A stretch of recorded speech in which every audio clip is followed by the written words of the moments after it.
Hey, welcome to Genre Chat Podcast for SeriousWriter.com. I'm Caleb Walton, and today we are going to be talking about the top 5 most asked questions for new writers.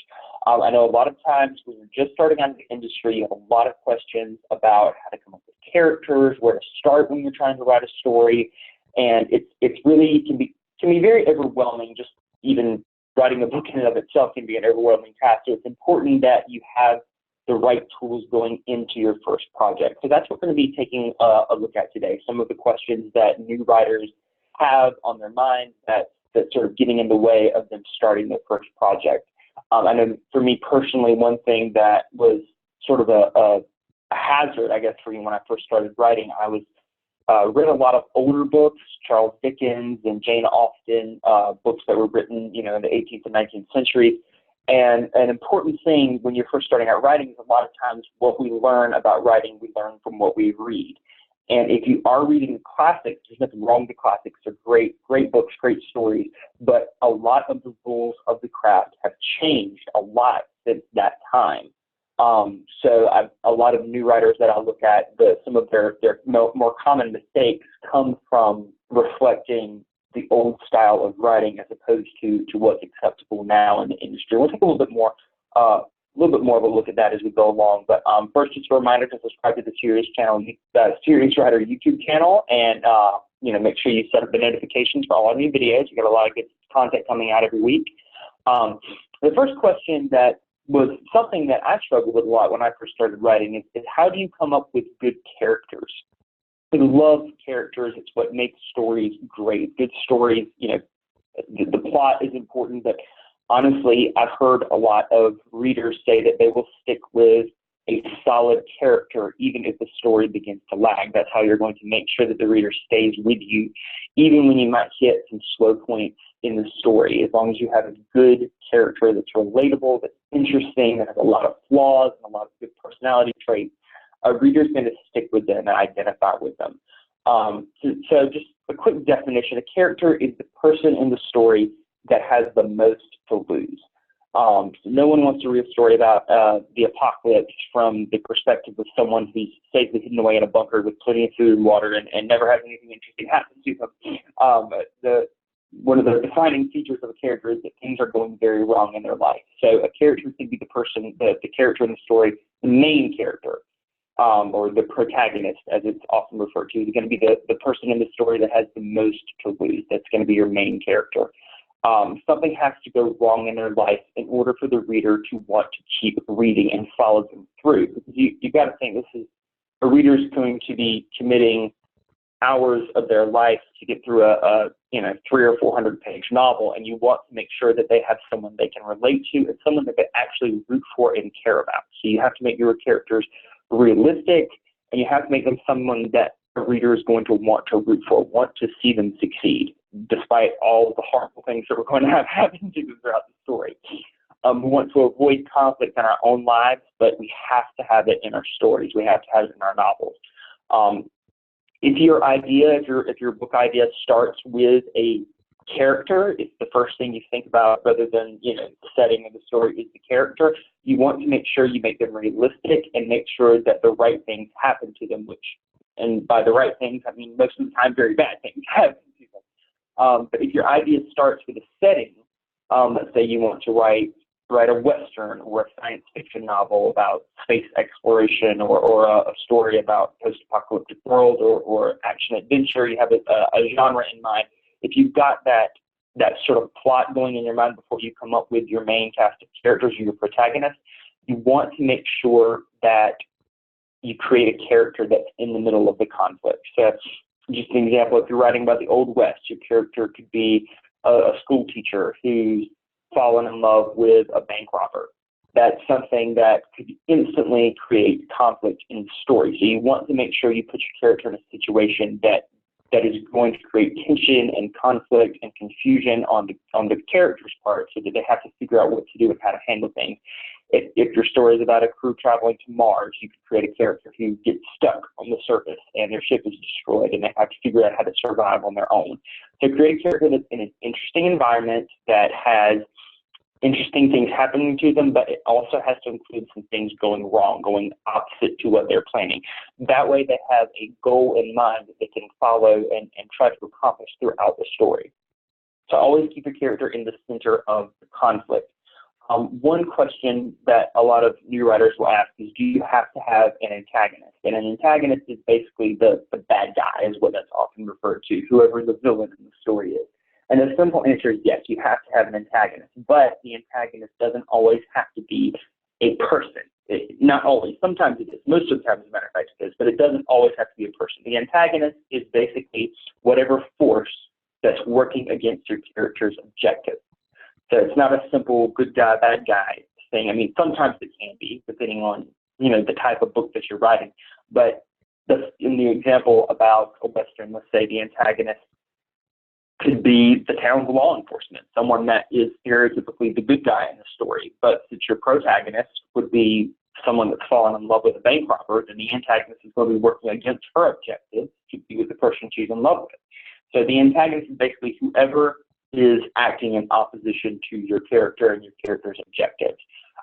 In the science fiction example, an antagonist wouldn't necessarily be another person. It could be just the harshness of the environment that the character is in.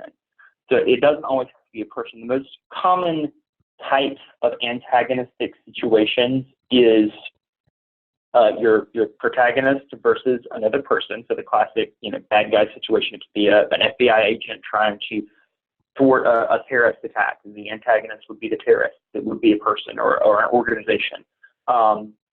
Another common is your protagonist versus nature. So a lot of times nature itself can be a big force that your character's having to fight. The movie Gravity, which came out several years ago with Sandra Bullock, and space itself and the harsh environment of space was the antagonist of the story because she was fighting to survive. She wasn't necessarily fighting a specific person that was trying to kill her. She was just trying to survive in the harsh environment of space. So that would be an example of nature in that case, outer space, being the antagonist in the situation. There was another movie that came out. It was 1,400 hours. That may have not come to the number of hours, but it was about the rock climber who got stuck and had to end up amputating his own arm. The antagonist in that case was the situation that he was in. It was the harsh environment of being stuck out in the mountains, rock climbing by yourself and getting injured. So it doesn't always have to be another person. Another common antagonist would be the protagonist versus himself or herself. So let's say you have a character who throughout the story has got a lot of internal struggles that they're trying to overcome. Someone with memory loss, or someone with schizophrenia, or someone even with guilt or with scars from their past, that's really the main thing that they're trying to overcome is something within themselves. So you can't have a lot of internal struggle and have that be the main antagonist in the story. The last of the most common antagonists is your protagonist versus society. So that would be an example of that would be 1984, George Orwell, 1984, The Hunger Games, or The Giver. A lot of those are sort of dystopian novels, as we'll see, the protagonist versus society. But it's important that even though your villain or your bad guy in the story isn't a particular person, it's sort of a collective group of people or a mindset in the society, it's important to have a few people that sort of act as the face of that society. In 1984, the bad guy was the party or the society that Winston Smith was fighting against. But the face of the party was Big Brother. That was the villain. That's what everybody always thinks about when they think of that novel. In The Hunger Games, Katniss was fighting against Panem and the Capitol. But the face of the Capitol was President Snow. So you saw his personality. It was someone that the reader could actually identify that mindset with, was that person that ended up, they were trying to defeat at the end of the story. Another example in the book The Giver, and there was later a movie The Giver, it's the main conflict in the story is the character versus the society he's living in. But you have the elders of the society, the head elder, who's sort of the driving force behind the society's mindset. So it's always important to have a face of whatever society your character is fighting in. Another common thing, the second question that we're going to look at is, what point of view should I be writing from? A lot of times this is abbreviated POV. So anytime you say POV, when referring to writing, it usually means point of view. So that means, what tense are you going to be writing in? Some books are written in first person, where it's the character telling their own story. Some are written in third person, where it's sort of like an unnamed narrator telling the story. And it's a struggle a lot of times. I had this a lot of times with the book that I'm working on now, trying to figure out what point of view was best for writing.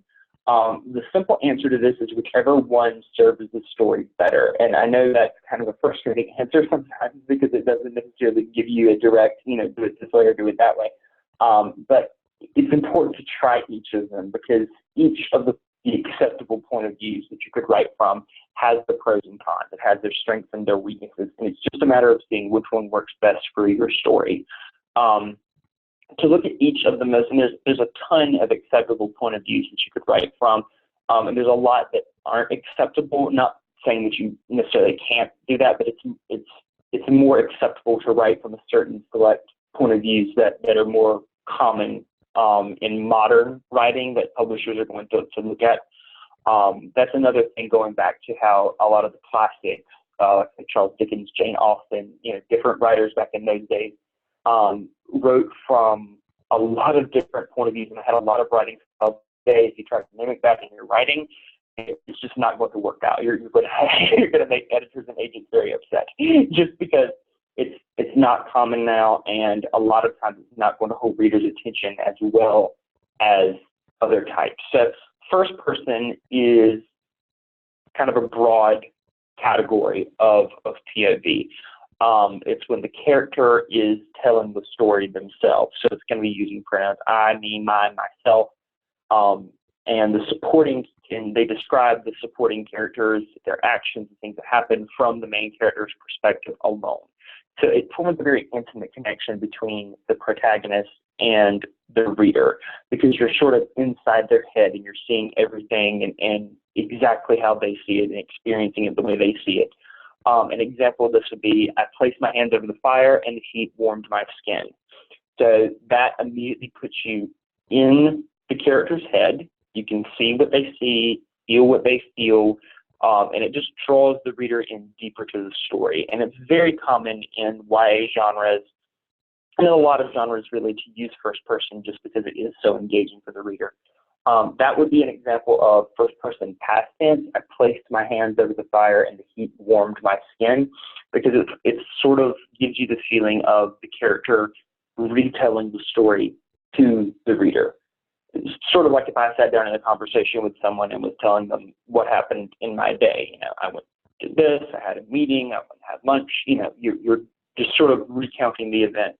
But there's also something that's become very popular, especially in young adult novels recently, is first-person present tense. So an example of that, I placed my hands over the fire and feel the heat on my skin.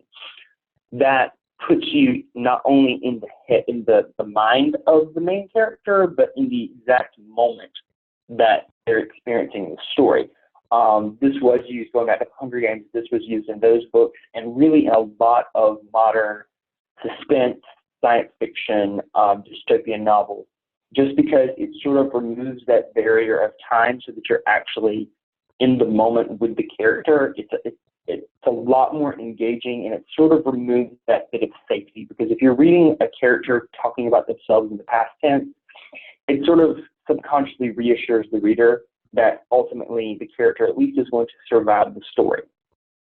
If there's an explosion, or if there's a heartbreak or a disease, something that happens to the character, you pretty much know that they have survived to an extent. Even if you don't consciously think that, it sort of tells your brain that the character's okay in the end, because they're talking about it in the past tense. But it almost gives a similar experience of watching a movie and seeing it happen in real time, is when it's in that present tense first person POV. It removes any comfort zone areas, so that you're in there with the character, almost scared and anticipating every next move. Like I say, especially in anything that's going to be, keeping the reader on the edge of their seat, it's a very good POV to use.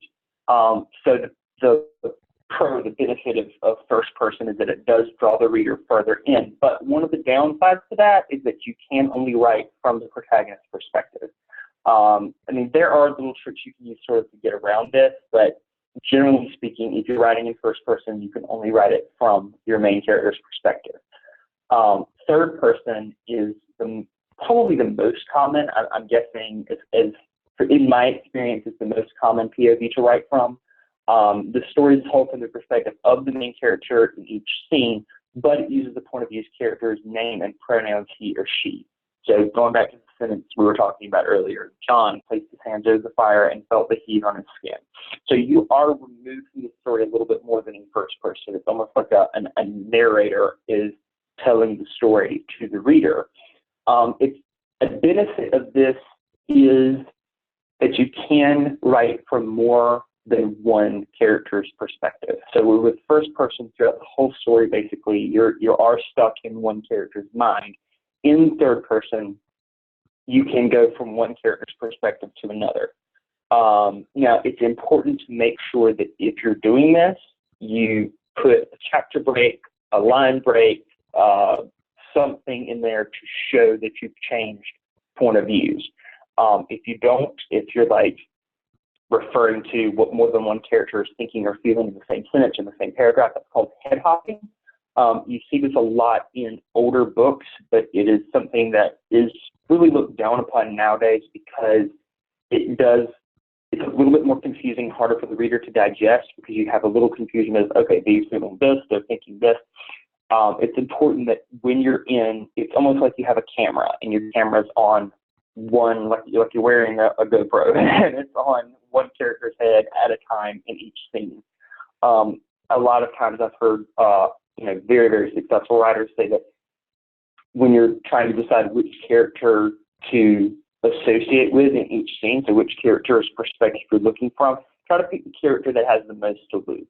So if you've got 2 or 3 different characters that are point of view characters in a story, a good way to pick which one to look at, whose perspective you want to see in each scene is whoever is most at risk, whoever's got the most tension, the most conflict going on, whoever has the most risk.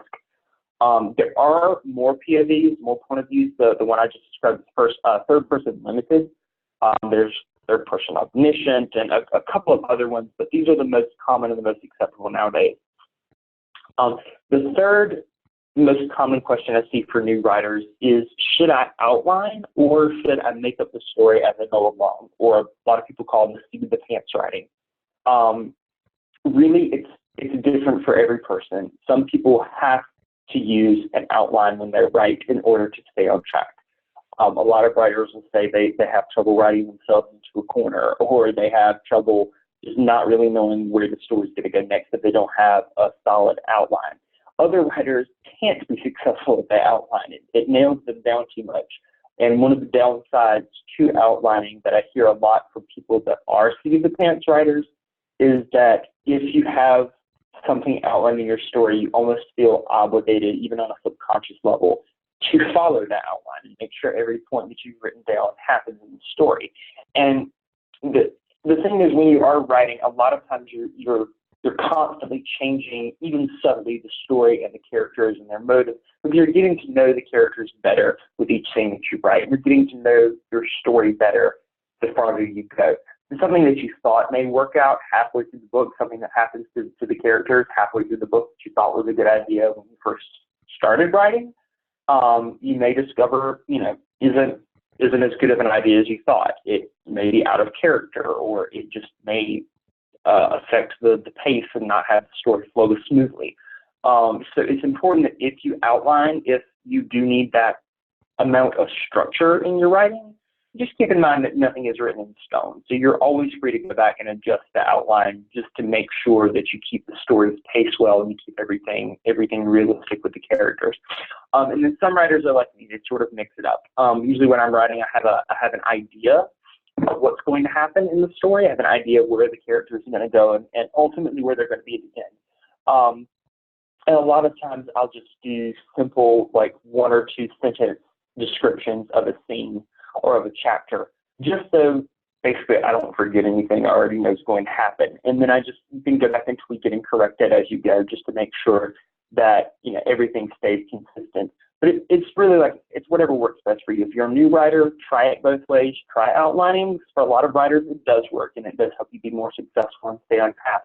And if you sort of get the feeling that you're getting suffocated by your outline, or just it's stressing you out with that much structure, loosen it up a bit. Try writing from the seat of your pants. The important thing is that each scene is realistic. Everything that your character does is in line with who they are, what their motives are, what's already happened.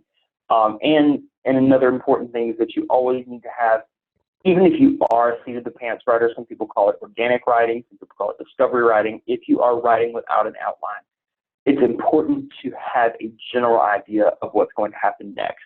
Never start a scene with no idea what the character is going to do, because it's just you're going to be going all over the place. You need to have a goal in mind of what they're trying to accomplish, and at least a general idea of where everything's going to be at the end of the story, just to make sure that you keep on track. Now, another important thing with characters in writing is a lot of people ask, how do I tell my character's backstory? Backstory is very important. It a lot of times explains different actions that your character is taking, but it's important to tell their backstory sparingly. You don't want to do an info dump on your reader at the beginning of the book. That's something that, especially back in older books and some of the classics, is very common, is to start out a book. I think it was either Oliver Twist, I know, had a very huge portion of backstory. Several of Jane Austen's books had that happen, where the writer just basically does 3 or 4 pages of just pure backstory, what their parents were, what their parents did, where they lived, how their childhood went.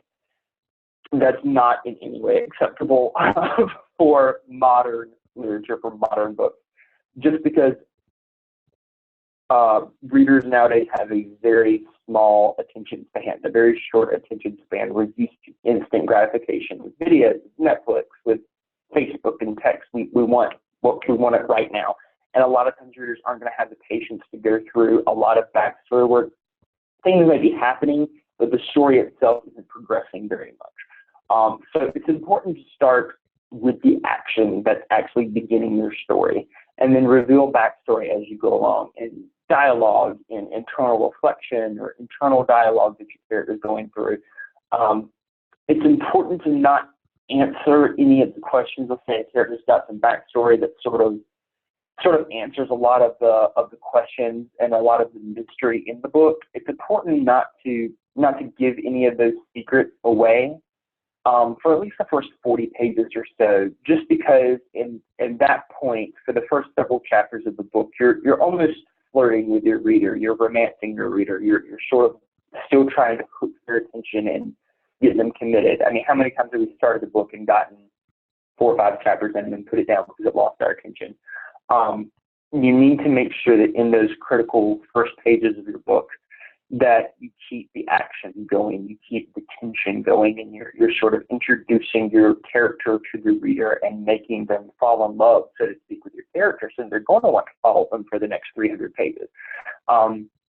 So after that, it's sort of like in a relationship, when you're first getting to know someone that you're dating, you don't tell them everything about you to start off with. You sort of reveal more and more about yourself as you go along. I mean, that's what you do when you get to know friends. You need to do the same thing with your character. Ultimately, you want the reader to think of the character as a real person. You want them to forget that this person doesn't actually exist. It's easy for writers to do. We want it to be also easy for readers to do. And also, if there's like an important event that happens in your character's life that does define them defines who they are and how they see the world, and how they think, you can even tell it really shortly in a prologue. I know the book I'm writing now, something happens to my protagonist when he's very young, and it's very important for the reader to know that up front, because it sort of defines who he is and a lot of things that happen. So what I did is I just went back and I wrote a short prologue about what happened to the character, just to go ahead and get it out of the way, so it's not something that I have to do in a tedious way. That way the reader already knows, okay, this is important, remember this, and then the story actually begins and you have in mind that it's it's in the background. And one of the last questions, number 5, where should I start? A lot of times, and this is something that I struggle with a lot, you have an idea, maybe been mulling it over in the back of your mind, you talk to your friends about it, you've done maybe even a little bit of writing, but you don't know where to start to actually dive into your story. So once you have a good character and a basic idea of where your story is going, the most important step is to do something. You have to start somewhere. If you just let it be an idea in the back of your mind, your story is never going to be written down, so other people are never going to be able to share it with you. So a good way to start is to identify your inciting incident. This is the event that takes place in your character's life that sort of turns things upside down. To go back one more time, the Hunger Games, I know I've referenced that several times with different examples. The inciting incident in the Hunger Games would be Katniss getting picked for the games or volunteering herself for the games. That's what happened that broke the status quo in her life. So whatever happens that changes the status quo for your character and sort of starts the domino effect of the events of the story. So what's going wrong in their life that starts their inner and physical journey. It's always a good place to start. You never want to start too far ahead of that, just because it's going to take that much longer to actually get the story going and that much longer to actually get the reader invested in the novel. Don't spend weeks trying to get the perfect beginning of the perfect first chapter. That's something I struggle with a lot as a new writer, because it's not going to be perfect. The first draft especially is going to be messy. There's going to be mistakes, but the most important thing is to actually get it on paper. Once it's down, on paper in your word processor, you can go back as long as you want, as many times as you want to make sure the story actually works, but you can't fix what's not written. The most important thing is to actually get the story down. And if you don't feel like your first chapter is as good as it could be, if you maybe a little bit hesitant about whether or not it worked, just keep on, press on, get that first draft written. A lot of times where your story begins is going to change and evolve anyway. So you're going to be rewriting that first chapter several times throughout the writing process. So don't try to stick with it until you get it perfect, or you're never, ever going to make any progress on the story. But like I said, the main thing is just to jump in and enjoy the journey. The best way to learn how to write a novel is to write a novel. And you're going to make a ton of mistakes. You're going to make a ton of screw-ups that you're going to have to go back and start over. But once you actually get that first draft down, that is when a lot of times the real work starts, and you can start polishing up and make sure it all works better. But thank you so much for watching. Make sure to, like I said, subscribe to the Serious Writer YouTube channel. If you're watching from YouTube, you can also find us on seriouswriter.com/blog. But I'm Caleb Walton, and we will see you next week.